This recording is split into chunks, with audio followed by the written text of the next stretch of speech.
పరాశర మహర్షి ఇలా రాశారు. రాముడి పట్టాభిషేక సమయంలో సీతాదేవికి రాముడు ఒక హారాన్నిస్తే సీతాదేవి హనుమంతుడికి ఇవ్వగా ఆ హారాన్ని నోట్లో పెట్టుకుని నవిలి ఆ ముత్యాన్ని ఊసాడు. మళ్ళీ ఇంకో ముత్యాన్ని నవిలి ఊసేశాడు. ఇదేంటి హనుమ ఇలా చేస్తున్నావు అని సీతాదేవి అడిగితే, ఇది తియ్యగా ఉంటుందేమో రామనామంలాగా అని అంటాడు. ఈ ముత్యాలు తియ్యగా ఎందుకుంటాయి హనుమ అంటే, రామనామం కంటే నాకు ఏది ఎక్కువ కాదమ్మా, నాకు అన్నీ రామనామం కావాలి, రామనామమే కావాలి అని అంటాడు. అప్పుడు అప్పుడు పిల్ల కోతి ఒక కోతి అడుగుతుంది, నువ్వు అన్నిట్లోని రాముడినే చూస్తావా అంటే, అవును నేను రామనామాన్నే చూస్తాను అంటాడు.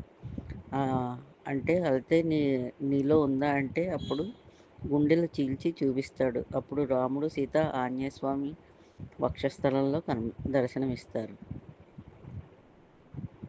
అప్పుడు మళ్ళీ ఆ హారం మామూలుగా అయిపోతుంది. దాంట్లో రామనామాలు కనబడతాయి. అప్పుడు మెడలో వేసుకుంటాడు.